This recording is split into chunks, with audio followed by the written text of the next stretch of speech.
Greetings, everyone. We are live again. Dynasty Mirror Search for Uhuru. Thank you all. Thank you so much for joining. Before we get started, make sure you hit that like button. If you're new, please subscribe. We are approaching 100K subscribers. When we get to that 100K, and Fitzgerald, you're a subscriber, so Fitzgerald, you are eligible for the giveaway. You're Yes, eligible. I'm a subscriber probably on about all five of my emails. Okay, all right. So here, so enter all five in. You Yeah. okay? Enter all five in. Why not? So you are eligible for the giveaway for the contest. So that is coming up soon.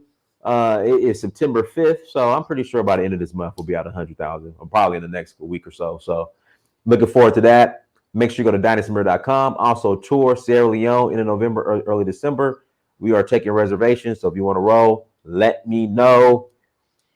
And all that good stuff. Without further ado, it's been a while. We got my brother Fitzgerald Stevens on. You might not notice him because he grew his hair out. He has a goatee now, so you might not notice him. You have the lady and the art in the background with a nice chocolate back in the background. You know I'm very partial to the Nubian persuasion. Right. So newbie queen is in the background. So y'all, without further ado, we have my brother on, my mentor, my confidant, my big bro, Fitzgerald Stevens on. And today's topic is could slavery happen again in America? And guys, make sure you subscribe to Fitzgerald Stevens' page, Find Ways to Win. Again, guys, make sure you subscribe to his YouTube page. In fact, Brandon hit me up. In fact, I want to say Brandon shared one of your videos on his YouTube page. And so Brandon, Brandon loves your page. In fact, Brandon might be tuning in. Guys, make sure you hit that like button then. And yeah, we got brother Fitzgerald Stevens back in the Well, house. well, first and foremost, Prince, welcome back, man. You know what? Even though you live in Atlanta, it's something when I know you're out of the country, like I miss you. It's kind of like it's not like we see each other more than twice a year, for being 7 hours apart. But when I know you're out of the country, man, I miss you. Mhm. Hello, beautiful people.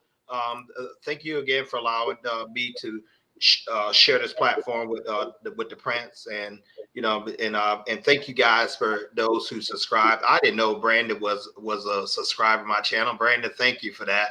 I found out I have a subscriber in East Africa, Miss Kimmy, and I like to publicly thank my brother Michael Stevens and Prince Dynast Amir for giving me the courage and the incentive to launch this. Like, why courage?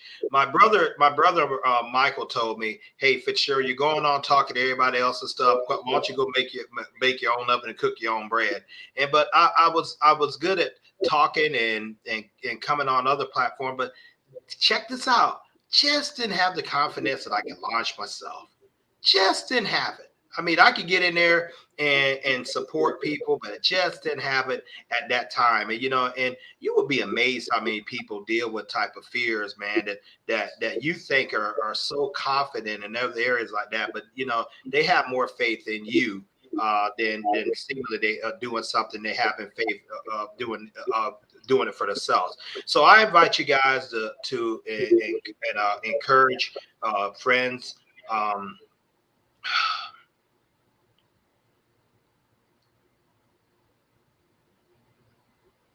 That I, Go I ahead. just I just I just buried my mother this past Monday, man, and all of a sudden I Yeah. just thought, and and it occurred to me. This is totally a sidebar game, and it occurred to me. My birthday is the September 8th, and she's not. This is the first time I'm not going to have my mother. So you guys give me about 30 seconds to collect myself. But I will tell you this: if you are blessed to have a mother, you're blessed to have your father. Put aside whatever little quirk you even think you have with them. However they are, whatever little things that irritate you, put it away. Because when they close their eyes, it will hit you. I actually feel like an And this is how powerful this thing affects me. I could be doing cool one moment, and all of a sudden a flash would come just like that, and I got to reach back and help myself, just grab a hold of myself. So it's a celebration. This is actually a tough one for me, but I will tell you this: Annie Lou Stanford Stevens would want her 3 sons, with me being the oldest, to live our lives, to do what we do, to help other people. That's just what type of person she is. No one ever be able to fill that hole, and that's what's going on with me, Diana. So I'm cool right now, man, for the moment. But we have a job to do and talk to these incredible people who are listening to us about a very, very important subject. Speaking about this country over here in the United States. Diana, thank you for having me on your show, guys. Thank you for listening to me. Thank you for all those people who are supporting my channel, Find Ways to Win. I just appreciate you guys so much. It's beautiful to be transparent in front of people, because when you feel like you got people who care about you, and we need each other. I impart into you guys, you impart into me, Dynas imparts to you guys impart into him, Dynas. So it's really a circle of life, and we're much more connected, whatever part of the world we are in, than what we realize. And so, but once again, I stand by what I said. You have a parent around, I'm not going to say especially mother or father or father, because both of them are equally important. I'm concerned about my dad now, because, he, even though mom and dad was divorced 40 years, he took it extraordinary hard, so we're checking on him. And I had a couple relatives tell me that when gentlemen one go, the other one's not too far behind. And I watched that in my grandparents' day. So thank you guys for allowing me to be vulnerable. Didn't expect this, thought I was cool and everything, but I'll still deal with it in my way. Now, the subject, and thank you guys for your prayers. I appreciate it. Subject, what we're talking about, can slavery happen again here in America? And the answer is an unequivocally yes. As a matter of fact, Diana, I submit to you, it's never really been done away with in the first place. Because with that little rule called the 13th Amendment, persons are paraphrase, persons are free except for the omission of a crime. Except for the mission of a crime. That little clause right there gives them the absolute right to pull you back. It's not prison, and they particularly love targeting the Black community. It used to be primarily where it was doing Black males, which we've always, the justice system here in this nation, United States, has always been an enemy of ours, and it still is. It's kind of ironic when we sit up there, we're going to appeal to the Justice Department for what? That's like appealing. That's like the chief appealing to a panel of wolves to stop eating us. It's an oxymoron. Power only moves to a greater power. And the power this nation respects and always has respect and always will respect is economic power. Okay, understand that. And so until we as a collective get hold of economic power and strength, like my fellow brother Brandon has said, and like the lead attorney would say, like many other people that Dynas has had on this great forum, until they understand that, you're going to continue victimized. Talk about wait for a Democrat, the Joe Biden to come in there, who came in on the Black vote, but couldn't still ain't been able to get this voting legislation resolved, even though they control, you have the both the Senate and the House, even though you have Black Indian woman as a vice president. The Republicans have been running roughshod over the voters' law with that lie that was perpetuated, with the former president. Kind of keep it cool in that case. Since on the YouTube is reading this algorithm, No, go ahead. It's all good. So and then all these states, based on that misinformation, white folks, all the sitting around here targeting Black folks with these ID laws. People say, well, what's wrong with having ID? Here's what's wrong with it: because the 64 Voter Registration Act, it didn't call for it. So why are you going to add to it? Okay, what else you're going to add to? See, this what you're looking at is akin to how many bubbles in a bar of soap, but they are specifically targeting one group of people, the black vote, because they know if the black vote galvanized, it can put anyone in the White House. You know, Biden wouldn't have won without the black vote. That's fact.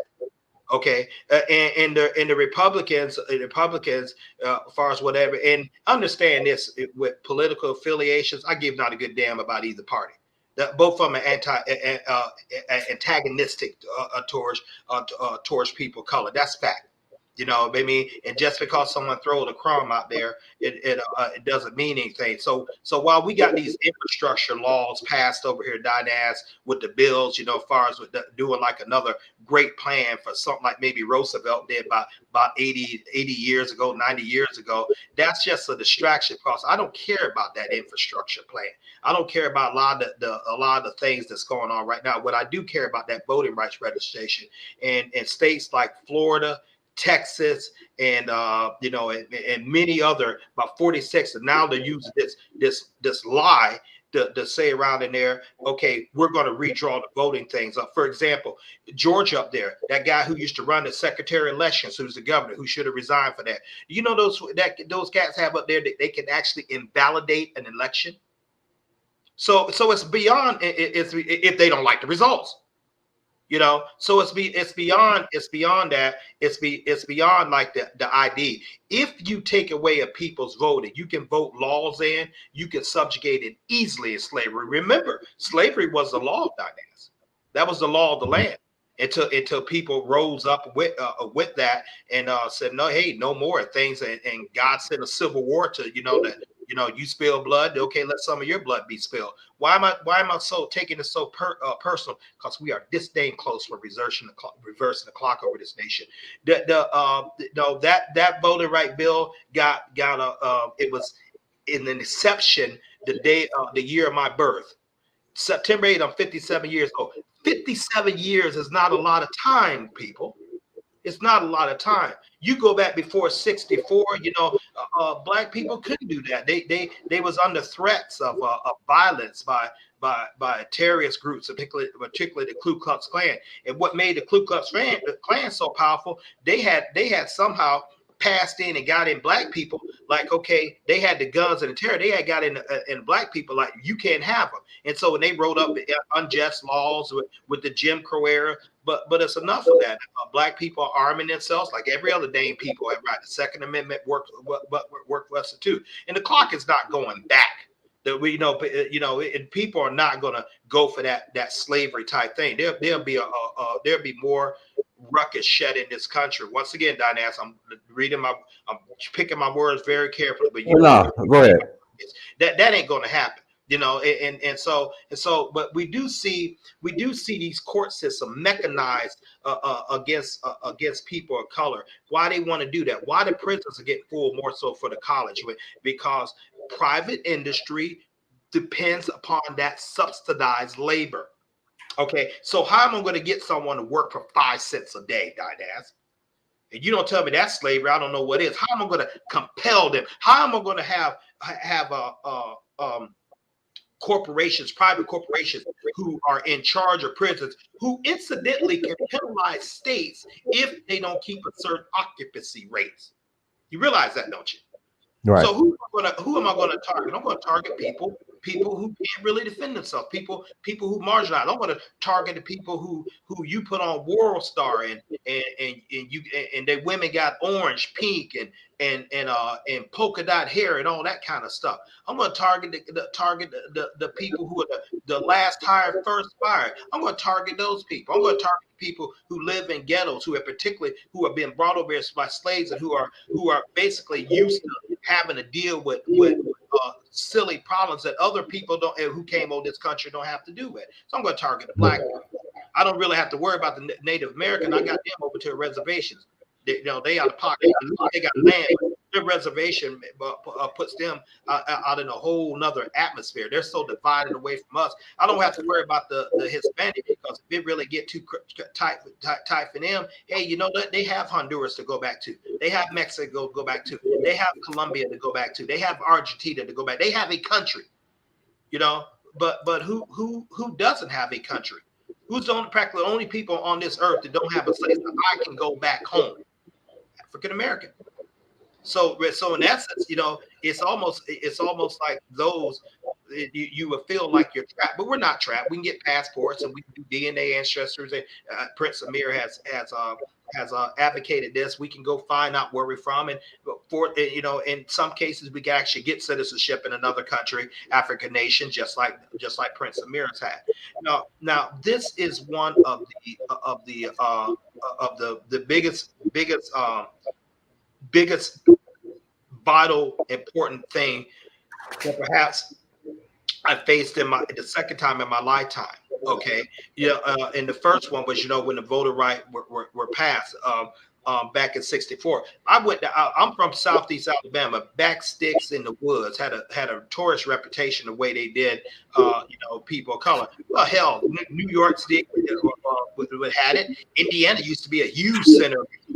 Still is right now. These are northern places, Kentucky. So all the states were complicit on one thing, that, you know, we got to make sure that people, you know, are subjugated. Well, because we got to enjoy the labor. We cannot let them rise up economic front. We'll tell them, why don't you pull yourself up for the bootstrap? But we don't sit around there and pass legislation against lynching, against mob violence, against terrorism, against unequal housing, unequal education. We'll put legislation in the 60 to destroy the families, because we know as the African American source of strength was their strong family. We were united in family before they start passing these laws like, we'll give you help, black woman, but you got to surrender your mail. And they like a damn fool did that. Destruction of all the generations preceded them, and you're seeing the chaos part of that right now. The father was out the house. What happens when you remove a father out the house? Chaos. Okay, right. And so what happens when you got chaos? Well, you don't have to believe me. You can simply pull the statistics of what happens with single mother households to the children, and it's not good at all. I believe Brandon was talking about that one time. You know, I don't know what show, but I'm quite sure he's well versed in that. You know, and far as we're giving facts, the statistics are proven that it's a recipe of disaster. Okay, so now you got chaos. What's the next logical thing for chaos? Confinement, prison. Right. You know, and so now it used to be what. Now, one of the things are being targeted right now, Prince Amir, is the black woman. Okay, so they're filling prisons up with them too. Now, Fitzgerald, you're black. Yeah, because that's the target. That's the target. And we're talking about, could we go back into slavery? What other people in this nation were slaves besides Black Americans? So yes, it's primarily us. It is exclusively us. You know, and we have to really see the noise. I mean, a lot of people, y'all, they ain't too cool about, you know, as silly as the last president was making decisions. Man, this cat right they got up right now. I mean, what is he doing to paying back that support, as they always do? The same thing, nothing. Put a few figureheads up there. Let me tell you something. You know, black people was getting all types of hate since the inception of this country. Asians cry out and Asians got attacked, and I don't condone the violence against Asian people. All of a sudden, the Asian hate bill written. You remember that, Dynast? Yeah, I remember. Asian hate bill. They shouldn't put him in office. And so until we as a people get serious about our economic power, about acquiring passports, about willing to have someone else to go, that's going to keep happening until we as a people, you know, keep the damn money. We're going to get our fathers and our husbands back in the house. We're going to ostracize long Kwame Pookie. We're going to ostracize these cats, and we're going to villainize them, if not seek their absolute destruction, because they're putting that poison in our neighborhood by impregnate all these women and put them in a place like that. Until we stop accepting things like that, until we become united and not fragment, you don't need to worry about voting rights. And by the way, no one's really kind of taking it from us. We're giving it away. We're giving it away because we're so fragmented. And so I feel very strongly about this. Now, I have a plan that I would like to spend about at least 8 to 9 months out of Africa. I still keep my U.S. Passport. That's why you hear me in my citizenship. That's why you hear me talk so much in the past about residual income, about building income streams where you can get out of here, because I see a storm coming here. I mean, I see a storm. These not for sure. Sorry to interject. And guys, make sure you hit that like button again. Please hit that like button. Now, finish your thought, but I want you to go into detail about the storm that you see. Finish your thought, and let's talk about the storm. Okay. Particularly white America amassing guns in record numbers. For what? Black Americans need to do the same dang thing. But many of them are under that system. Oh, by the way, when they get you in that crazy system, let's talk about how silly and stupid it can be. Marijuana charges is now legal. Why are those charges with those people vindicated? Why are those records expunged? Black boys in schools are 3 to 5 times more likely to be expelled than their counterparts. Black boys, most of the you know who are really doing that mostly? White teachers, female. Okay, let's just talk about the disparity in medical care, health care. You guys remember that little storm with Katrina? It happened about 2015 down in the wars. That was mostly black people's hit by that. Word is that the levees are that was mostly where black people were. They were the one that's sitting on that roof talk about, we can't get out because they didn't have resources to support. Those are the ones that are target. That all leads up to this.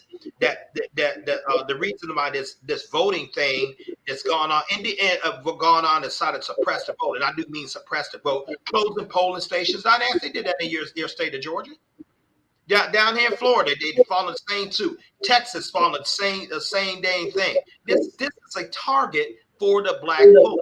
Target to stop black people from voting. Why do you want to stop them voting? You take away power. Why do you want to take a power? Because you can subjugate them with your power to put them in any type of thing. The object of the game is to drive back to slavery. When they talk about the good old days, what the hell do you think they're talking about? What do you think they're talking about? What good old days? When was the days good for African Americans here? We didn't start coming up until we have the ability to vote. Even right now, over the day, they're close to 57% of black men are in the middle class. About 51 of us, or 49% to 51% of us, we don't have children. We're single. We're not even married. Catch what I just said. We're quite capable. We're quite, but a lot of us, you don't find a lot of us really want to dig down and stuff like that. A lot of us want to get the heck out of this place. Whether we go to Latin America, whether we go somewhere else, because we already know what the system. We want to take our means, not necessarily to build and we call a failing system. We want to take it somewhere else. Martin Luther King said, "Dynast, that I feel like I've integrated my people into a burning house." My father told me, my dad is 78 years old. I was talking to him, obviously, when I went up there to bury my mom. He's 78 years old. He said, we stepped back. With integration actually put us back. Now what the plan we should have did was took the integration, but didn't integrate. Stayed in our own, build our own neighborhoods. Put our own self together, then formulate our own communities, put our own police force, dared anybody else to come. But we didn't do that because we wanted to be at someone else's table. And this madness has got to stop. You got cats like me who are elders now, close to 60 years old, you know, as far as like that. And I'm like, do I really want to spend my life and the remainder of my life trying to beat some sense in these people, telling them, man, shit, get your own stuff, or and get out of this system. Stop depending on a system that hates you. Or I just want to like say the hell with it, man. Let me go my butt to Sierra Leone, Ethiopia, you know, Nigeria. Let me go somewhere and live out the rest of my life in peace. I choose the latter. I choose the latter. And, you know, and many people doing that. So, yes, it can easily get back into slavery. We are just that close away, Dynast. We are just that close away. Now, you think this gun conversation in the whites, they see it for what it is, and other people see it for what it is. They don't disarmed society is a sheep society. But while they're getting their massive things like that, black people need to be doing the same thing. But if you got a felony, you can't be a gun holder. If you can't defend yourself, you know, it's easy to be made enslaved. So I feel very passionate about this. I would love for Dynast to get like an expert, you know, that could give a lot of statistics and facts. I could do it, but to properly prepare for this stream, man, I would have to have like 2 weeks to pull the stats and pull the things and pull the how we were looking post-slavery as a poor now slavery and stuff like that. But all this stuff being under the sky, they near close to 43 states have passed these type of laws based on a former president lie about a defrauded election. Based on the former president lie about the fraud election. And I noticed this particular group, they love crying when it goes against them. I could take them back to the election with George Bush and Al Gore. And George Bush's brother was actually the governor of Florida. If my brother was the governor of Florida, I would win the election too. You know? But he had clearly lost that. All of a sudden it turned around, and then we know how that happened. We know what the result of that. So you have to look at the big picture. You know, if you're divided over burqa bags, and you're divided over if your hair orange or weave, and you divide over how many women you can have sex with and put babies in, and you divided over all this, it's a Democrat going to give us a better chicken bone, or the Republican going to be. You got all of this bullshit. You probably need to be enslaved. But you know, it's a group of us, man. Be like, you know what? Enough. I'm not immortal in this body. I've only have so much time. You know, and do I really want to spend my time to keep beating my brain, or do I try to get someone who are clearly a group who's for some reason doesn't want to come or whatever, or do I want to take the Marcus Garvey group? You know, hell, I'm trying to put a civilization together for y'all back over in Africa. If y'all don't want to come, that ain't going to stop me from building over there. You know, and that's the way I look at it, Dynast. And you know, and what I did, man. This is not a rant. Not that I got to apologize. This is passion, man, because I see this stuff. I see that. I'm a student of history, and I look upon it. I would love to hear from other people's ideas. Hey, man, if I'm wrong, which I'm not, so I don't therefore need to apologize, you know. But this is serious. This is very, very. There's a couple of little bit more laws. Little bit more laws. For example, here's one, and let me make my stance very, very clear. I'm pro-life. Okay, but the Texas law, you know why the outcry is so much against abortion and overturning Roe v. Wade, and it will get overturned. You know why that is? You think so, Fitzgerald? What's that? You think Roe versus Wade will get overturned? It's going to get overturned. You know, and you know what the big outcry about that, Prince Amir? It's not that I really care about the things like that, or necessarily children. Although I have a very passionate position, you know, as far as what being pro-life on that, it's because their population is declining.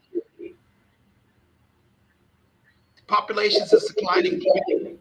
So you can't have abortion if you want to increase your population. Population is declining. Once again, you guys can fill in the blank. I'm picking my words very carefully, you know, but that's a fact. Their population is declining. You know, and so we got to do something to stop this. Otherwise, we're going to be a minority in our own country that we've been the majority in. Right. You know, see we have Mr. Hotep. I'm going to yield the floor to you guys, but that's my thing, and that's what I believe, man. Mr. Hotep, go ahead. Hey, how you guys doing? Yeah, I was wondering. There's so much talk about Africa and business investments, and I was wondering when you guys are actually going to make the permanent move to Africa, because that's been talked about a lot, but I haven't seen anyone do it yet. Can you expound on that? Hey, so Muhammad, so the topic is because slavery happened again in America, and I know who you are. So can we stick on topic? Well, slavery, a lot of people say that they want to exit the United States to escape slavery. And where can you exit to? That's the big question, because a lot of people say that they want to flee to Africa and they can't do that. Well, I'm exiting to Sierra Leone and Nigeria, where I'm a citizen. So permanently, or no, I'll be back and forth. Okay, so so we have to have people who actually want to make the move, and then that's something that can be contagious. There have already people who made the move. Who are those people? Anybody that we might have heard of? Muhammad, what's your point, man? You're totally off topic. Listen, if a person wants to do it, if a person wants to do that individually, we don't have individual names, but many people have been over there. You're not going to get all the African American bloc to move over there. But what I'm talking about right this is that when I say I would like to move to Africa, spend something like 8 to 9 months over there, that's individual choices. If it has to come down there for me, I'm not waiting for the group to join. I don't think you're gonna. If the great Marcus Garvey can pull it off, I don't see any other leader that got a close of a chance. And he tried to do that over 100 years ago. So even though I know a couple of people over in Africa right now, individuals, I'm quite sure they would want me to blast their name out as well as dynasty and things like that. But that would come down to a personal choice, sir. We can't give you names, but it's just an idea, or it's just another way of looking at things to a potential crisis that I see coming in this nation now. Okay, yeah, I can respect that. It's just that there have been a lot of people, particularly on YouTube, who say that we must get to Africa and that they can't wait to get to Africa, but yet they've been talking about it for years and years and years, and they haven't even attempted to make the move.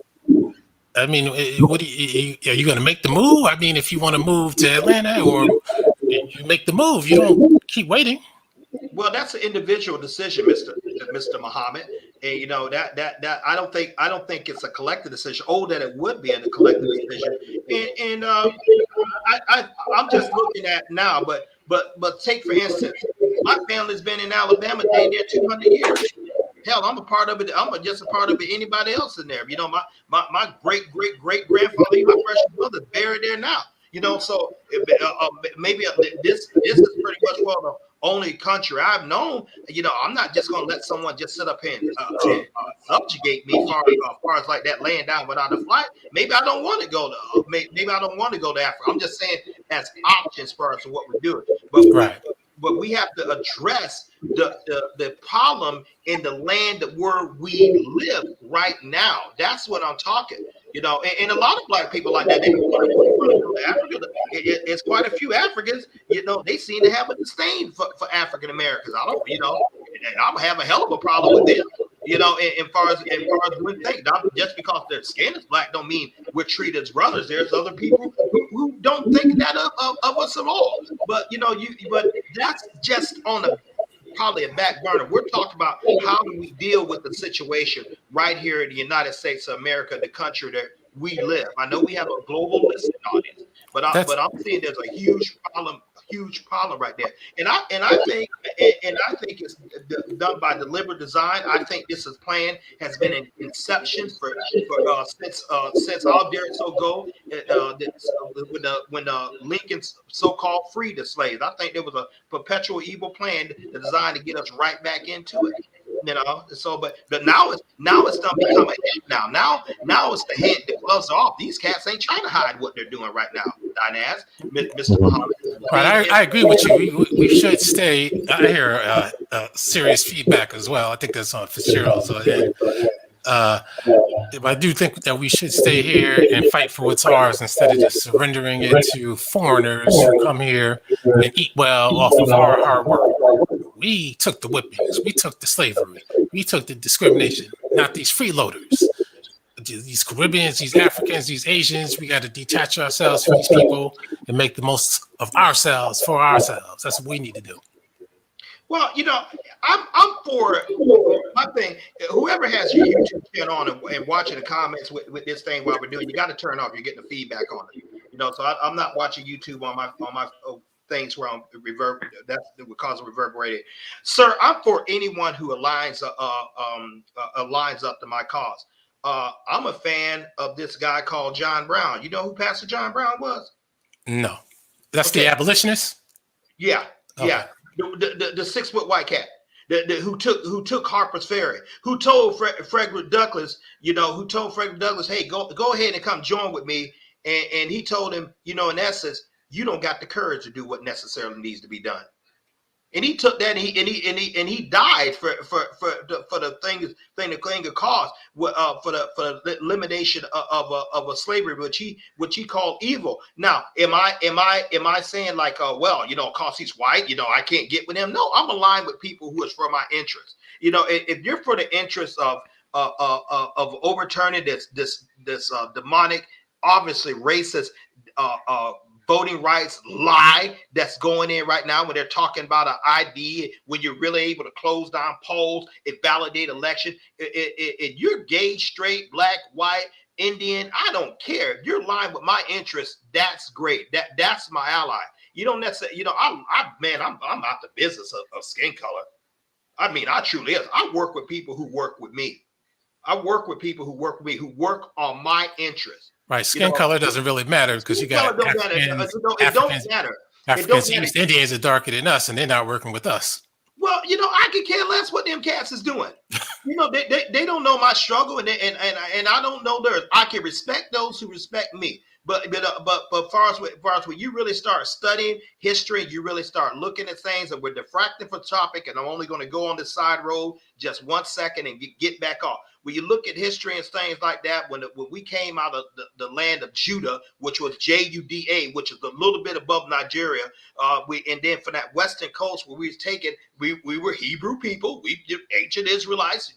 They targeted Pacific people. A lot of the African tribes sold us. They went in there and went into the interior of Africa and helped these European getters because the Europeans couldn't do that without help. Fitzgerald, bro, but I love you, Fitzgerald, but that's not factual. But I can't let that. But that'll be another show. That'll be another show. You know what? I hate to interrupt, but there's a guy in the chat room who says that reparations should be for us to help repair West Africa. Are you crazy? Tiarca? Let's get in. We're on subject, and after I say this subject, you guys ain't gonna hear a peep out of my mouth. But what we're talking about the subject right now is that something has got to be put in place to reverse the tide that I'm seeing to really attack our vote. If that is lost, it is pretty much game over. For those who have resources, who are able to live, you're fine. You can go where you want. You can go there, buy a passport. You can do what you want. But for the rest of the people, the laws will get more tighter. The police brutality get more hostile. The discrimination will get it because it would be flat out open. And so something has to be done.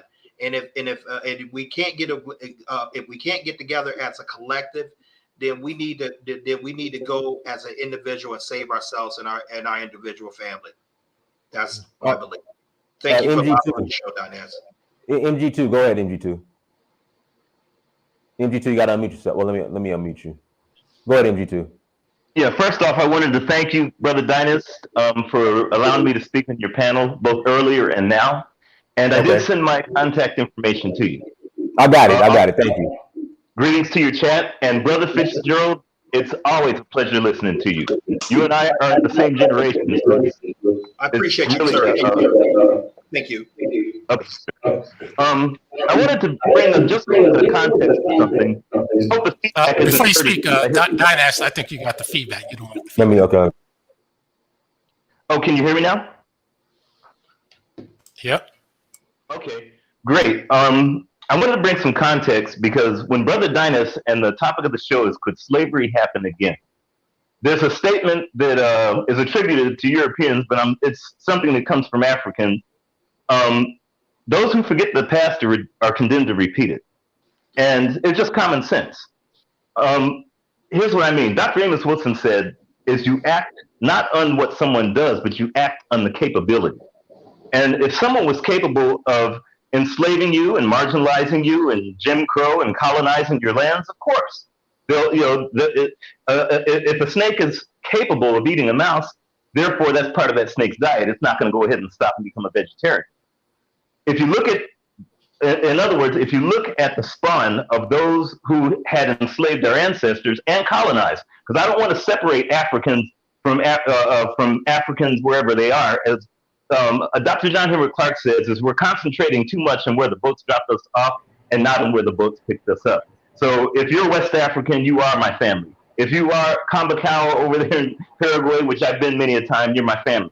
These are Africans, no matter, as Muda Baruka sang, no matter where you come from, you're an African.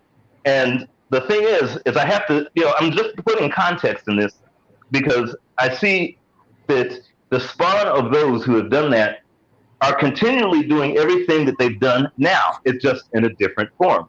They do it, as Brother Fitzgerald said so many times eloquently well, look at their voting systems. Look at their, let me put it this way. In all 8 avenues of what a nation state needs in order to survive, and I'll give you, hopefully I remember all 7 of them. That's education, that's finance, that's agriculture, that's international trade, there's security, there's media, and there's technology. And I keep forgetting the 8. Anytime when those who are basically a hegemon of those 8 avenues, and they use it to exploit and destroy others, then it's no wonder that anybody that doesn't have those traits is the foundation of the controlling their destiny. And I'm talking us in general, because we do not have 100% control of any of those aspects to control our destiny. Therefore, if somebody else does, it's capable that they could re-enslave us. It only makes sense. If we're not in charge of our own security worldwide as Africans, whether we're diasporan in the United States or whether we're in somewhere in Cote d'Ivoire or Rwanda, it doesn't matter. If we're not in control of our entire collective destiny, then of course someone will be in control of it for us. And clearly that has happened to us throughout time over and over again. And that's why I say I can't necessarily go ahead and separate us for where those boats dropped us off. One thing that I have to say that every other race, I'm glad that you guys brought up East Indians, because I do a lot of work and I've been to India many a time. And the thing that I noticed is every time I go, they have a collective sense, irrespective, of course, you've got the untouchables they call Dalits, and then you've got the so-called, lighter European class. But irrespective, they have a collective sense. And here's what I mean. Because of the fact that trying to fit and use a frame of reference is what Europeans give us, whether it's religion, whether it's education, whether it's media, even our own egos are based upon the standards of the frame of reference that Europeans, Asians, and others had placed upon us. Because of that, every other nation has what I call individual collectivism. Unfortunately for us, we have collective individualism. What I mean by that, wasps, bees, ants, they're very collective. Irrespective, if you see one, it knows it is part of a collective. With our folks, we'll go ahead and stratify ourselves as those Africans or those Caribbeans or those guys or those Islam or those Moors or those Crips or those Bloods. So it's no wonder when you have that kind of an collective individualism, those who are individual collectivists that act as one, like they did at 9/11 when all the European powers got together and went into Afghanistan, like they've done in their so-called colonization of Africa. Those who are individual collectivists will definitely not only have the ability to re-enslave, but if I could tell you statistics in terms of where economies and the geopolitical machinations of what they're into right now are going, it's almost pretty much a probability that we will go back into slavery. On that note, my brothers, I'm going to go ahead and pass the mic. Mute myself. Let's go to Miss Shirley Shirley, go ahead, Shirley. It's been a while. Hey, thank you, Prince Dice. It's so honored to be on your show. I think you're a fabulous person. Now, Shirley, real quick, because I'm not as educated on it, me personally. Now, the voters' rights as far as voter ID and whatnot, can you expand on that? I don't know if I can expand it the way that I look at as the position from where Texas is.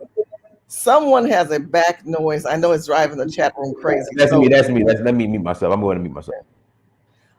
So what my perspective on this, and I have not studied it, but I'm gonna tell you what my understanding is. Right now, you have the voter rights, the voter laws, and then we have voter ID.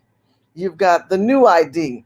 And many of you do not live in California. You're not part of the West Coast. You maybe not be part of the way East Coast. But I'm going to tell you from a California perspective, born and raised, because immigration and migration has taken over the state, and we're down to maybe 3 to 6% Black people. I can understand Texas and some of the redder states are saying, look, all we're asking you to do is have ID. Right now, you got dead people voting. I have my maiden name and my name, and I'm fighting to get that done. Gavin Newsom is getting put up to trial right now. Will he get reelected? Will he not get reelected? I can tell you that I've got many people, including ourselves, the home in California, where we're getting IDs of people that don't even live with us, but they can vote. All these made up people, all these illegal people. But if you have voter ID and you prove that you're a citizen of the United States, it had nothing to do with sex. I don't care what sex, gender, Black, white.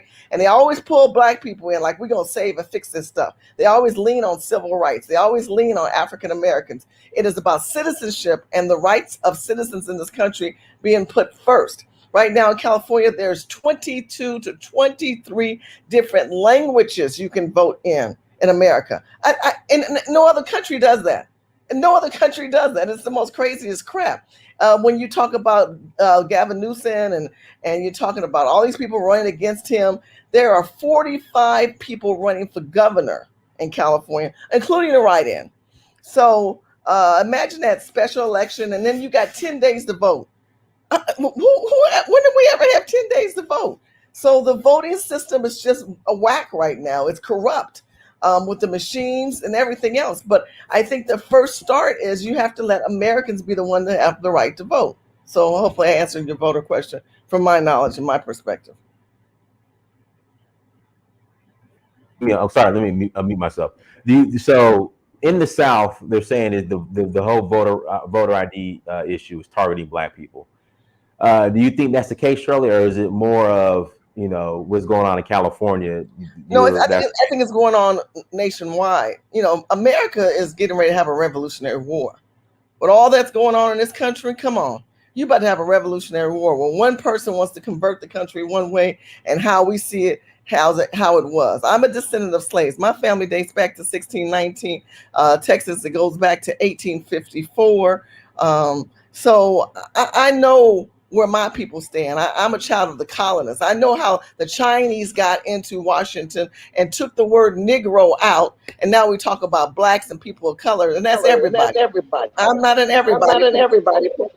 Oh, somebody's got feedback going in. So no, this has to do with, like same thing with Kamala want to be Black Harris. Got people Black defending her. This woman is not Black.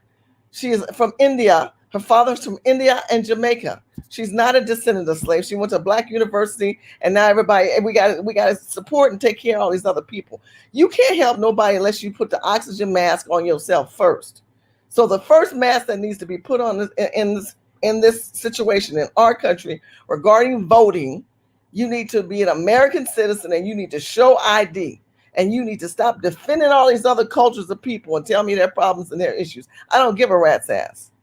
You got to talk about your own people and your own people first. Akeem, go ahead and mute yourself, Akeem. Hello, everyone. How are you? Yes, can everyone hear me? So I just wanted to contribute to the topic. I don't know if you guys realize. You got a feedback going, Brandon. You got a feedback, Brandon. Oh, go ahead, Akeem. Yeah, so I don't know if you guys realize, but slavery never left. They physically let the slaves go, but mentally, people, I mean, if you look around in this country, people are still slaves. Slavery never went away. You have the destructive, like Mr. Fitzgerald said, they destroy the Black community. they destroyed they destroyed everything. You don't own land, you don't own banks, you don't own anything. You don't have any true ownership. You give your money back. You look around. I live in Miami. I was walking down the street. All these guys are wearing white designers. You're talking about building a black community when you give your money back to the people that brainwash you to suppress yourself in the first place, right? I was born and raised in Nigeria. I live in the U.S. I'm moving back next year. I heard the other guy, the hotel guy, said, "Do you see anybody moving?" There are a lot of people moving out of the U.S., white and black people. There are a lot of people moving out, getting out of here because they can see the future, what's going on. They can see that they can't own anything. No matter how much they work, they can't really save. They can't own. They can't pass anything down to their kids. You know, you have people moving to Africa, buying land, building structures, building generational wealth without anybody stopping you. I don't know anybody here in the U.S. that owns land. I don't know any black-owned bank. I don't know if you guys know any black-owned banks. You know, when you're driving in Lagos, Nigeria, I actually just came from Nigeria 3 weeks ago. You're driving down, you see a bank. It says Pan-African Bank that's black-owned, where you can put your money in there. Met a couple of American couples in a plane that just moved to Nigeria. I met some Chinese that moved to Nigeria. You know, they're sweeping up and taking up and buying up. Let me say, if I can interject real quick. I said this on my previous show. Mm-hmm. This trip to Nigeria, I just got back from Nigeria Friday. This trip, and it's still a small amount. Again, it's still a small amount. Is the most I've ever seen white people and Chinese in Nigeria. Yes. Like Yes. out and about on the plane. Like this is the most I've ever seen. It's still a small amount compared to everywhere else I've been to in Africa. But even then, like, so I would compare it to the amount of white people and Chinese I saw in Nigeria this past trip was the same amount I saw the first time I ever went to West Africa in 2013. In 2018, I caught a flight to I flew Ethiopian Airlines from Newark, New Jersey to Lomé, Togo. I caught another flight to Cotonou, Benin. That flight was all white. That was 2017. Then the flight I caught this past I think it was May from Gambia to Dakar, Senegal, majority was Chinese and white people. And so something is going on, but it's just I'm trying to get my people like, look, you know, let's be balanced. You don't have to completely uproot yourself from America, but you definitely want to start looking outside of America.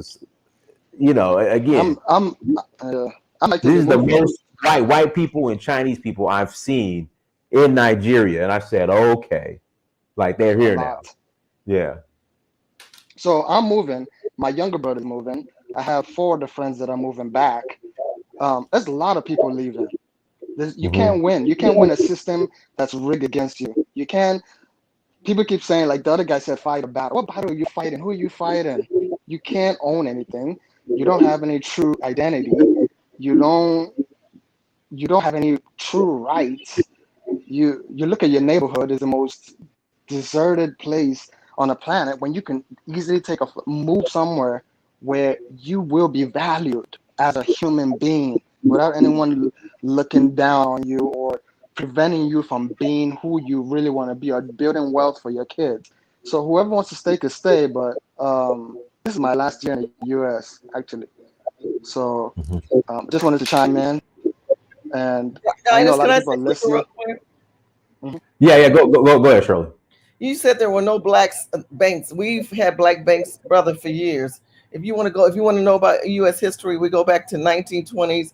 We can talk about the Freedom Bureau Bank. That was the bank, of course, you know, the whites came in, raided, and took it. So we've had black banks. We still have black banks. We've got one United Black Bank. We have many black banks, even in California. We've got Broadway Federal Bank. I know in Mobile, Alabama, they have Commonwealth National Banks.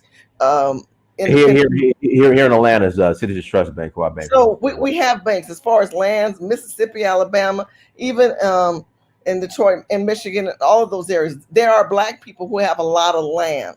So you because you're not from America, you don't understand that black people at one time was 55% of the population. Are we that now? Oh hell no, we're not that at all.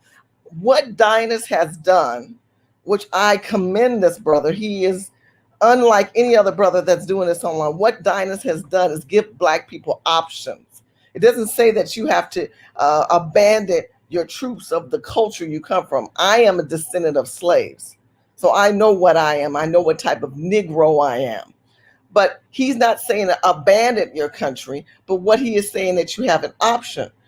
I also have Sierra Leone in me, Nigeria, and Ghana in me. So if I want to in some of those other countries, and I have not gone, and me and Dynas have discussed this, is me going there and getting my citizenship so that I have dual citizenship.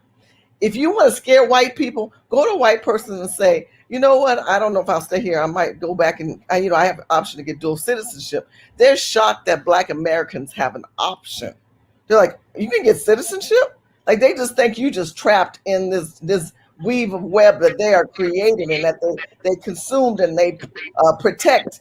We don't. We have options, and so when I hear brothers talking about, oh, and we should just leave everything and go over there, or we should not go over there, we should stay here.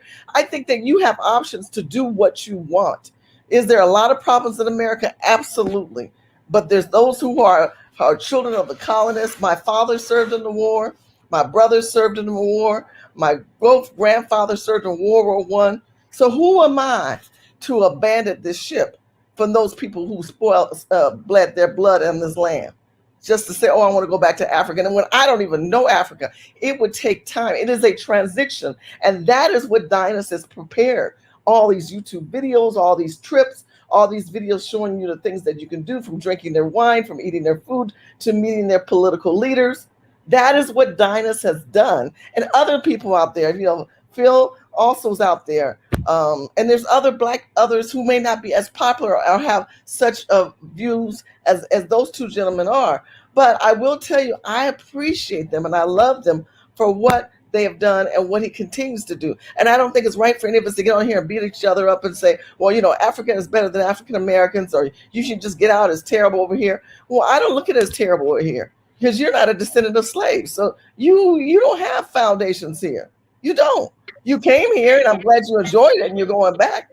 But for those of us who are warriors, we would still do dual citizenship. We're not going to walk away that easy. I just cannot push back on that a little bit, because when you talk about African leaders, those are our leaders too. Those aren't just their leaders, because you don't have any leaders in America. You have people who get in front of you and parrot white propaganda to you and make you feel like you've got a leg to stand on in America, until it's time where you say, hey, I need something. We got a few banks, we got this and that. That's fine. But at the end of the day, Black America it's like you got the dead horse and you're like kicking it, telling it to get up because you need to ride it 1,000 more miles to freedom. I think that we need to stop looking at ourselves as detached from the African continent and we got this and y'all got that. No, they got something. We got nothing. We're basically enemies, and we're like, say, we're in someone else's house trying to claim the kitchen, right?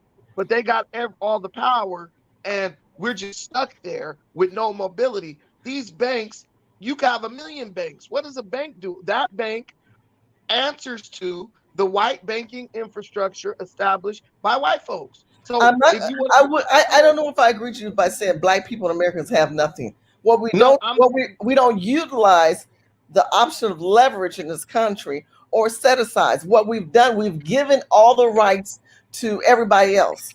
And when we talk about the LGBT community, who have gravitated themselves and stuck themselves like a sponge to us and been able to utilize the civil rights and utilize the word minority. If you talk about the governmental contracts, that if you watch Eric Coffey, he talks about ways that Black people can utilize the governmental contracts. All I'm saying is that's exactly what I'm saying.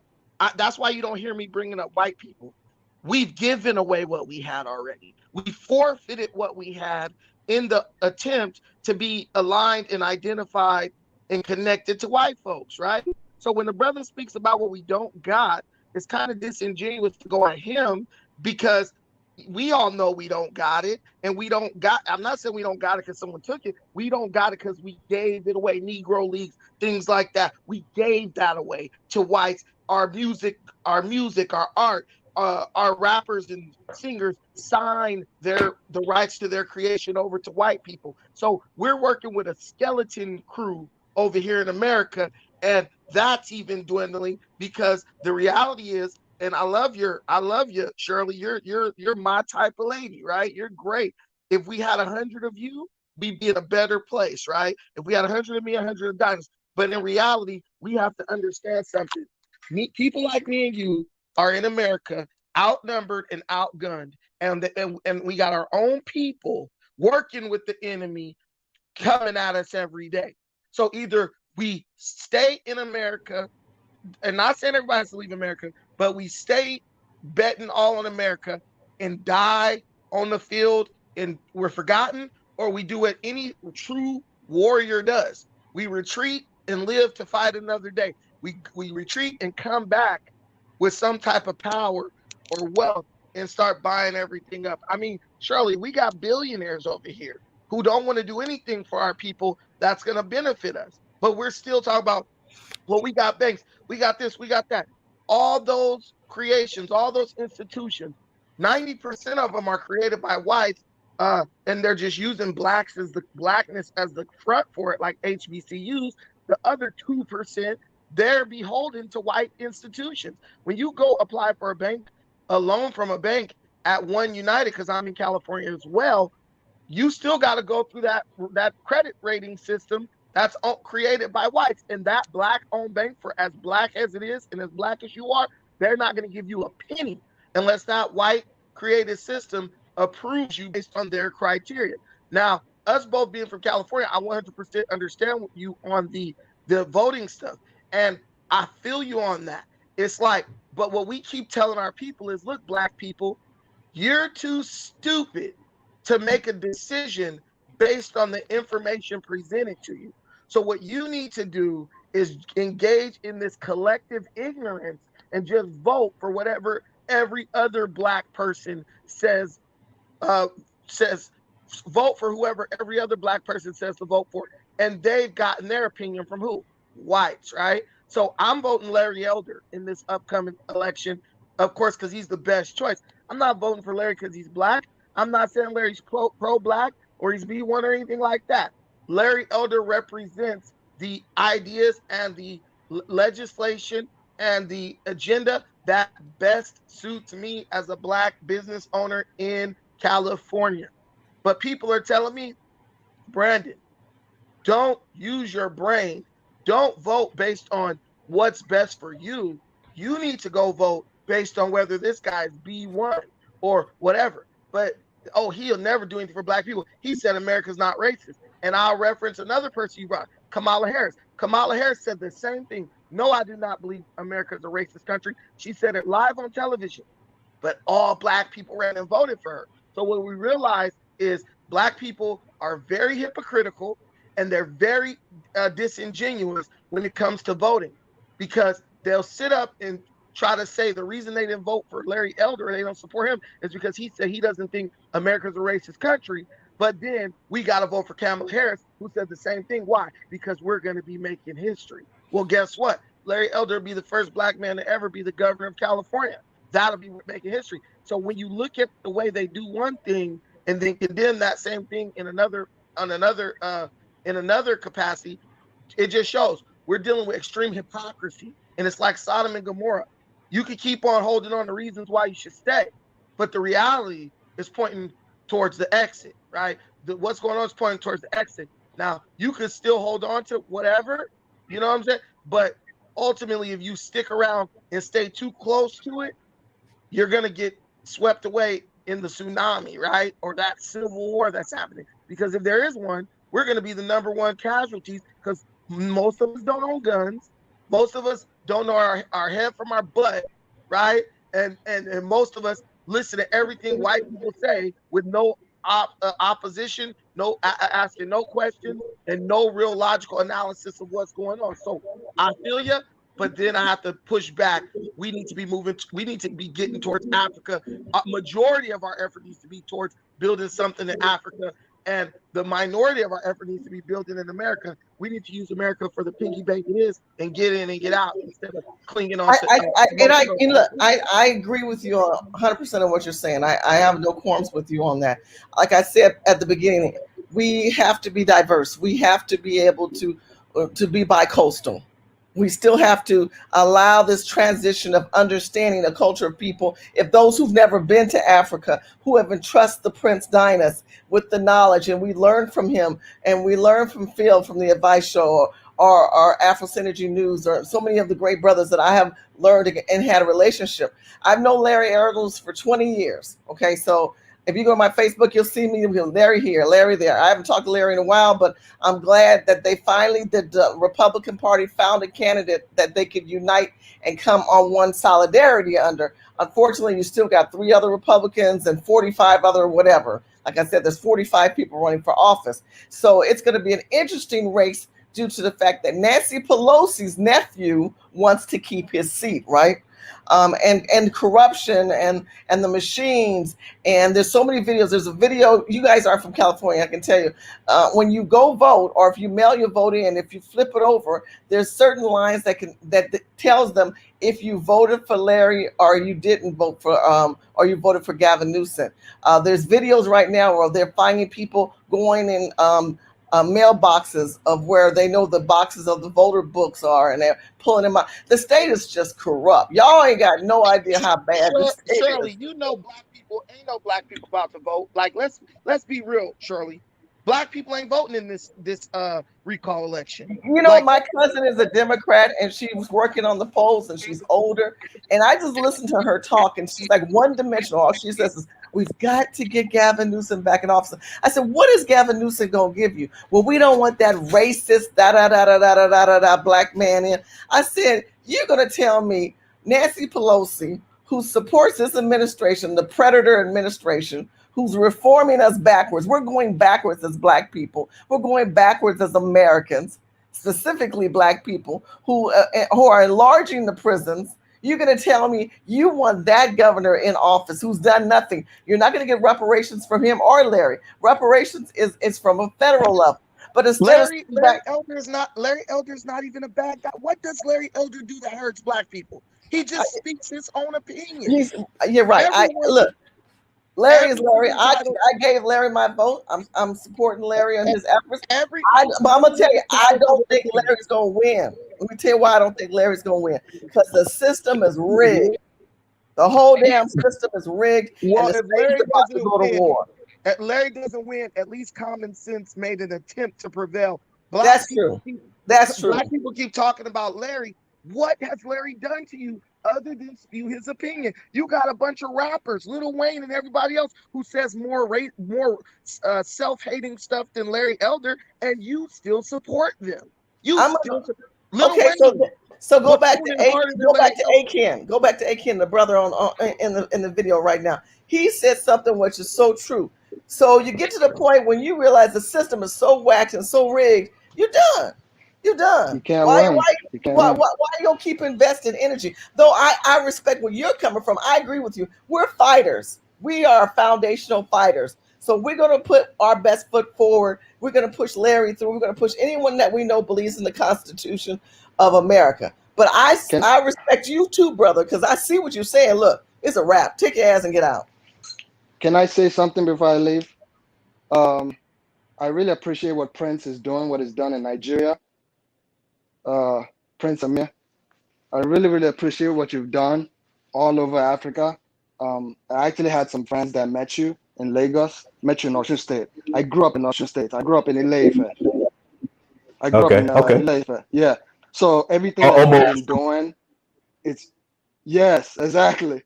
So everything you've been doing, we really, really appreciate it, because you're gauging the bridge between the U.S. and Africa that they have done a good job to brainwash people, to close that bridge, to look at the other side as it's too scary to go. I don't want to go there. So you're kind of, so what I'm going to tell everybody that's listening, I was going to listen to this playback, is save your money, get your passport, contact Prince, do one of the tours, right? If it's scary, then you could do a tour that's gonna help you kind of get there easily because you already have someone that's from here that's doing the tours, so you can see what's there, so you can experience it. Once you experience it, you never go back. People can go back and forth about voting and this and that, but it's done. There's no you can't build anything for yourself. I don't care what anybody says. You can't really build like you can build there. But you have the option that you have there. The brothers and the people that move to Ghana and Ethiopia and Kenya and all this. A lot of Black Americans moving there. That's silent that people don't even know about. So I wouldn't say pack your bags and move. I'll say do one of the tours. I'll say visit, see if it's an option for you. Because if you stay here and say you want to fight, who are you gonna fight? Who are you fighting?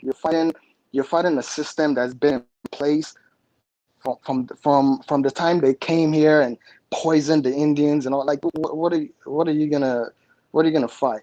So me, in my opinion, what I'm doing, I'm like, next year, God's grace, I'm out of here. My brother's out of here. I have some Americans living with us, right? That we're gonna help get some. They're gonna rent a place in Lagos first. They have businesses online. We have two sisters that moved already. Me and my brother helped them move. They have businesses online. They're hiring local Nigerians. They're paying less, right? They're making more. The cost of living is even lower. So you have options outside of here. People, the brainwash and the mentality that you think you just have to stay here and fight is you can't fight. You can't fight a system. You know what a system means? A system is layers of things that have put in place to roadblocks that you can't win. So I'll say whoever's listening to my voice, get a passport, save, try to get some income online, contact Prince. He has the tours. I'm Nigerian, but I don't have a tour. He has the tours. He's in Nigeria. He's on ground. So he's in different countries. He has citizenship of different countries, which I'm proud of him for. So do the same thing. We're not saying pack your bags and move. We're saying go exercise your options. You'll be surprised. You'll be surprised how people treat you. You'll be surprised the dysfunction that you don't know that you have, that you're gonna see that you have once you remove yourself from here. So that's my take. And Dynast, you know, Dynast, could you see in the comments how Black people try to punish other Black people for using rational thought? Can you see how when a Black man or a Black woman sits back and says, I don't know either one of these candidates, like neither one of these candidates like are my best friend, but this guy right here, the policies that he supports, they allow me to move a little better. They allow me to do a little more business. They allow me to progress and advance my personal situation economically. When you say that, oh, this guy's an agent. He's a fake pro-Black. He's this, he's that. Those are Black people who got low test scores in school. They don't really know how to read and comprehend and process complicated things, right? And that's why, just like Larry Elder says, our test scores coincide greatly with how we absorb information and break it down mentally, right? These people don't even want to know the details of what's going on in California. They don't want to know who owns businesses and who doesn't, and what Gavin Newsom is doing that is totally destroying Black-owned business along with all business in California. They don't even want to know about that.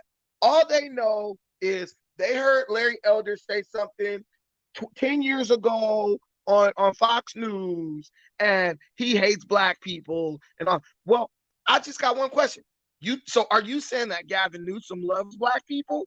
Are you saying Nancy Pelosi, Joe Biden, and Kamala Harris are on our side? Because, Dynast, that's really what we're dealing with here. We're dealing with a bunch of Black people who, no matter how many times white supremacy slaps them and kicks them in the ass, they're still going to criticize you if you ever say, you know what, I'm walking out. I'm walking out because I don't want to do. And this is my last point. I was watching Vlad TV yesterday, and Tyson Beckford was on Vlad TV talking about how he did a deal with Rockaware, and Puff Daddy was supposed to pay him $1.3 million. And Puff Daddy comes at him and offers him a check of $300,000, not the 1.3 million he was supposed to get paid. Tyson Beckford called his agent. He said, "This guy is coming at me with a $300,000 check, not the 1.3 million he promised me. We agreed upon and signed on contract." His white agent was like, "Walk out right now." And Tyson Beckford was like, "You know what?" I was like, "Man, we all brothers, man." And he was like, I never walked out of a project like that before. He said, so he didn't take the money, but he still stayed and did the project, right? And then he said, I could just talk to him later about getting my money. He said he ended up having to take Puff Daddy to court to get his money. And when he took him to court, Puff Daddy said, I'll give him his money, but I think that like the majority of the money should go to the NAACP or the United. But Brandon, real quick, and then we're going to pass it back to Fitzgerald, Mr. Stevens. I'm confused, and I'm not a lawyer because I saw that too. How did the money that was owed to Tyson Beckford go to the United Negro College Fund?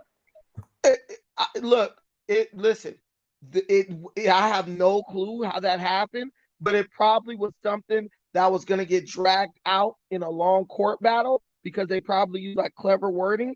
And so what Puff Daddy did probably was like, I'll settle with you for this amount, and I'll give the rest to the United Negro College Fund to make it like a more appeasing, to Tyson Beckford that he wasn't like taking his money. But the reality is Puff Daddy probably has some deal worked out with United Negro College Fund to where they'll take a little bit and kick him back to majority. I still don't understand that, but I was investigating that. But Dynast, this is what we're dealing with. When it's time to get up and walk out, our people, instead of getting up and keeping their dignity and saying, look, we said, just like Yvette Carnell and Antonio Moore, they said if they didn't get reparations or no candidate came with a serious plan of reparations, they were going to vote down ballot. They weren't going to stick with the Democrats. When the candidates got on TV and said they would never do anything specifically for Black people, what did they do? They still voted Democrat. We are too scared to get up and walk out. Therefore, we have no dignity. So when all you guys in the comments start attacking me, telling me I'm an agent, look, if being a Black man means I have to have no dignity and act like a slave on a damn plantation, guess what? Then I guess I'm not Black, because I don't know where you grew up, but respect is something that's earned, right? And just because you're okay with being like economically and politically castrated, right? That doesn't mean I have to accept that. And all the Black people who don't want to accept that slave mindset crap need to separate from these ones who are wallowing in that and holding that like some type of trophy as they get abused over and over again. Because I'm telling you, at the end of the day, you're going to get the same damn thing Afghanistan got. Nothing at all. Because when you guys keep doing that crap and we come up in numbers and then the white man pulls out on you guys, hard pause, when he pulls out on you guys and says, there's nothing I can do for you. We're going to know who you are. We're going to remember who you are. And we're going to remember what you were saying when you were working as you're the agent. Anyone who tells their people to stay in an abusive relationship with white people is the agent. Anybody who tells a Black man to go against his own best interest, his collective best interest, to maintain loyalty to some party that never gave him crap, those are the agents. You guys, these people that are calling me agent, those are your agents. If they weren't, they would have some other option for you. They have nothing. Get the hell out of America as fast as you can, because these people will not be here for you when it's all said and done. They're going to go and try to hug the white man as he's cutting them down, okay? And you've seen it in movies and you've seen it, and it happened just like that in real life. Don't abandon the ship, okay? Just go to Africa, build, come back, use America like the ATM, and then stay over in Africa if you can. And that's all I have to say. All right, Fitzgerald, anything you want to add, Ms. Stevens? You got to unmute yourself. No, I'd like to thank the guest, Mr. Muhammad, Miss Shirley, Mr. Brandon, for giving your opinion, and anyone I left out, it's because I just don't remember the name, but please forgive me for that. This needs to be talked about, but my opinion is being stated, in ways with all of you guys. Like, listen, man, I'm almost 60 damn years old. I done seen so much. I grew up in the South. I'm seeing so much now. My eyes are actually open more so now. I'm educated. I'm experienced. I'm business owner. I've had good relationships, failed relationships, and I'm at the point of my life where I'm kind of weary of the fight. Now, as an elder, I should be one that gauged in. I'd rather get the baton, over to someone else. If that's selfish, I, as a Sigma male, don't make no apologies for it. If I want to get around somewhere, I'm celebrated, somewhere I can really be free. My mother died under this in this system, and where we was in Alabama, and died just without her dreams being fulfilled, always trying to fight like an invisible enemy. That's like, and I'm watching my dad do the same thing too. And sure, there are some of us who can come up financially and stuff, and that's great. I applaud you, but until we recognize that we have an option independent of whether someone's going with us or not, we're gonna die here too. Just like Brandon said, that's fact. I want to go somewhere and go somewhere where I can be at peace. I can be not worried about some cop, because he trying to fill a quota, and some, doing harm to me or my family, and I fight back. I'm in prison for that. If I don't fight back, I'm dead for that. And the heck with it. I just want to go somewhere, get me a good companion, hit African soil, use the conversion system, use my skills of entrepreneurship to create residual income, stay over there by like 8 months out the year. Come back over here. At least daddy's here, my brother's here. But I tell you what, man, when I saw my mother and I looked in that grave, and far that was the biggest thing that was holding me. Many of us have these ties that are things like that. But meanwhile, we got to get free before we help other people get free. There is a storm in this land, guys, and the missiles are pointed at us even more so right now. Okay, now we know it. We know it. We're seeing things. So it's up to us to protect our best interests. If the collective doesn't want to do it, you as an individual are responsible for the preservation and maintaining of your family line. And you got to look and you got to calculate where overall would they both prosper. Like Miss Shirley, my family came over to slaves too. I mentioned my family been in Alabama for 200 years. Hell, I don't need to go nowhere. That's home just as much, but it's not home. It's not home. There's something about a land that I never been to, that I never put foot in. It's something about a continent called Africa, which is unique from any continent on this earth. And the older I get, the more it pulls me to it. I would use my gifts to go over there to deal with people and meet people. I get that from my mom. I never meet a stranger, but I want to live and I want to enjoy the rest of my life in tranquility, if there is such a thing. But I know it's not here. Okay, I know it's not here. So I appreciate you guys listening. Normally we have times of laugh and times of celebration, but this ain't a time of laughter. This is serious. And if that thing gets through, man, what happens when the travel restrictions, the things be taken where your passport, they won't let you travel. You think I'm far-fetched? I already talk about dang a vaccinated passport. If that goes through, what's the next thing? You don't like Alabama, and so we vaccinate you. We prevent you not to travel. You see how crazy it can get. We have no friends politically in this country. And Fitzgerald, I wanted to talk about the vax, but I know you two could be kind of funny about that. But it's coming to that. Like, if you don't have a vaccine, you can't do nothing. They already do it in New York. If you don't have proof vaccine, you can't go to the gym, you can't go to the restaurants. Like, it's out of control. And there's some people who are pushing for this stuff, but something is not right. Something's not right. I agree with you on that, because even if you go to a Broadway play now, they're saying you have to be fully vaccinated and wear a mask. That's crazy. It's a dangerous precedent, Miss Shirley. is because you know what? It sounds like for the health and safety, the government don't do anything without an agenda. You know, and so I was talking to a good friend of mine up in Canada, in the Ontario Providence, man, and they just as sickening with the way that the prime minister up there is leading, just going to make people shut businesses down. You know, down here, what's going to happen? Say, well, if you don't got the vaccination, we can't hire you. Well, that throws out the discrimination, right? You can't use it's against your religion thing. You got to take it. If you don't, you can't. This is a slippery slope, ladies and gentlemen. If I can interject, Fitzgerald, I'm sorry about that, but I have a friend whose sister is a nurse, and she tried to use the religious exemption. They said nope. Really? I swear to God. I mean, yeah. She tried to use it. They said nope. I'm telling you, Fitzgerald's onto something when he said population control.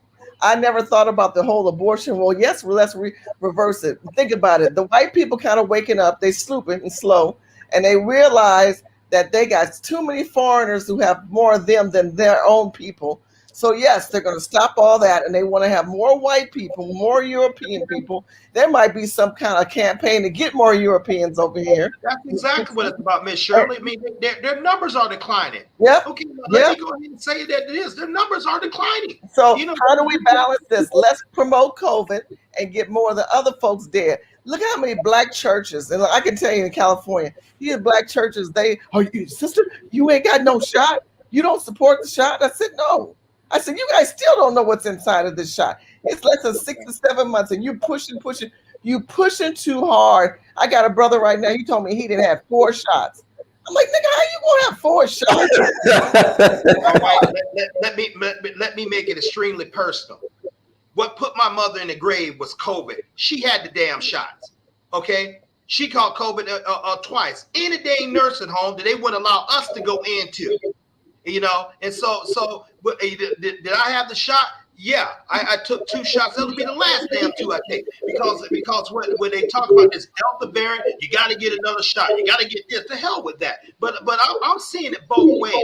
Down here in Florida, we have a little bit more flexibility. The DeSantis is fighting against that. But you know, there's something more to it. Shot, okay, you got a disease coming out. Okay, I get it. It's very personal to me. Okay, but at the end, when you start talking restricting people's livelihood, restricting where people would go, Shirley, Prince, it ain't no. We just a hairbreadth for this borders being totally closed. We won't let you get out anyway.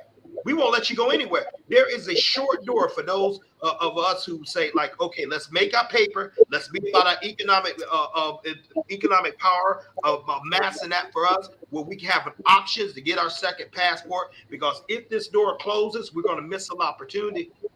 You know, and it can be similar the same way with World War II Germany back in 1941 when Hitler came to power. When a lot of people was trying to get out of that country, we locked those borders. They can get out there, and the ones who could get out there, Jewish people could get out there. You know, there was absolutely destruction because many of them he locked it down where they couldn't get. It can easily happen here. It can easily happen here. So I don't mean to get on there, but you know, you got to open up your mind. And I've lived on God's earth too long, man, to not to look at patterns and see things that's happening. So it's up to us. And I say again, Prince and Shirley and all the listeners, you know, you got to forget about the collective. This is time to put your own oxygen mask on first. Yep. They want to come. They want to stay in this thing. We go. Look, I truly believe with what you have to say is so true. Prince, may I ask you, do you have to have a COVID shot to go to Sierra Leone or Nigeria? No, you don't. You just have to have proof of not having COVID, so you have to take a test. But unfortunately, it's coming down the pipeline where you're gonna have to have proof of COVID. Like it's coming. I hate it. I think it's gonna come. Of course, it's coming. Then you got sterile vaccinations. I mean, not sterile. Hell, it might as well be. You know, you don't know what's going in that. You got cats pushing this thing who is known population controllers. No, that's true. I want to say one thing, and then I'm gonna chime out. The reason why you have us on this panel and is could slavery happen again in America? You got to understand why were Black people brought here. We were brought here as commoditized good trades and service. That's why they brought us here. So if you look at the history of African Americans, they brought us here as commodity.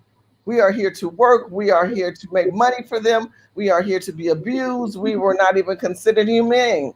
We're not considered human. And in other aspects, it still exists. The laws are still in place. When a black man goes to prison, he still reverts back to a slave. That law has not changed.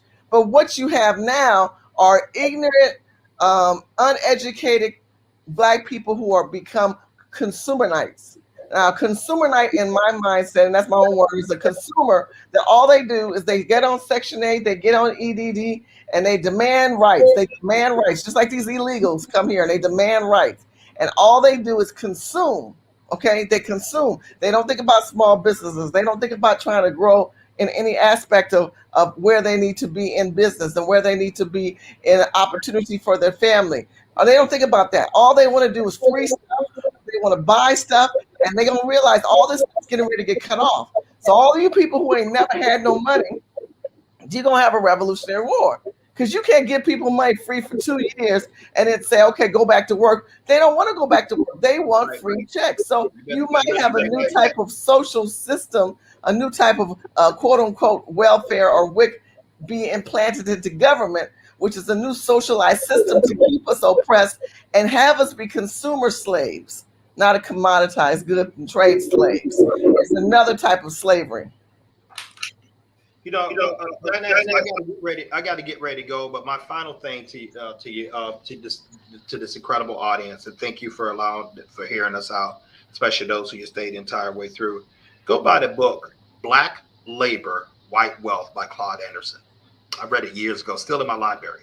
Black Labor, White Wealth. The title tells you everything it's about. And by Claude Anderson, he breaks it down with the many so-called entitlements that these cats got that they fight to get you to get, but you look at it, and is it about color? Is it about thing? Well, hell, evident this country's always been about that. That this country's all been out there. There's another book, and I forget the lady who wrote the book, a brilliant black woman. She wrote the New Jim Crow. The New Jim Crow, which is just a revision of the old type of stuff. But that first book, Black Labor, White Wealth, and that's going to give you statistics. That's going to give you how Dr. Anderson broke this down brilliantly, how these plans are in position, to use your body, to build their lands. My granddaddy told me, God rest his soul, he said back when he was coming up, he said a black man was known not by his mind. He was known by what labor they can get out of it. That's what he told me. He said he would whatever labor they can get out. That's what he was respected by. He raised his family. He wasn't respected by a good hard worker. He wasn't respected as being a self-employed farmer, which is what my families were. They were respected if they was in the Caucasian system. The amount of labor they can get out. And you know what they do? They did the exact same thing that the economic system does right now. Once you are used up, they chew you out and get a younger version of you and put them through the exact same system. Hey, don't hate the game, but we have new rules. We have new rules, and now let's be more smarter about it. So for the first time, Diane, it don't pay me to say this. For the first time, I'm more concerned about the individuals than the collective. I realize I can't take everybody with me, and everybody's not going to go with you, and everybody's not going to go with Miss Shirley. You looking just to get the people on the ark who want to be saved. That's individual, but to get the people on the ark, you got to make sure you got your oxygen mask on first. This is critical. This isn't a think tank where we sit up here and have a whole bunch of ideas but not solutions. I'm telling you, man, get yourself prepared, ladies and gentlemen. This stuff is coming, and it's like a python, like a giant python. We take a little breath in, and it tightens up, and pretty soon we won't have any breath left, And so, Dynas, thank you, man. I got to get ready to get out of here. I appreciate you so much. It's just an honor, man, getting on your platform, and thank you guys for the condolences. Then I didn't mean to share that about my mom, but dang, that was just this past Monday. It bothers me. And it's affected me. But she would still want me to do what I do. She would still want me to run my channels, build my incomes, be happy, and then that's what I'm going to do. So thank you very much, and you guys, God bless you all. All right, everyone. Thank you so much for joining. Like, share, and subscribe. Until next time, family. Again, like, share, and subscribe. And make sure you subscribe to Brother Steven's channel. Find ways to win. Make sure you go over there and hit that subscription button and bell. And make sure you subscribe here as well if you're new. Until next time, family. Dynasty Mirror, search for Guru. Peace.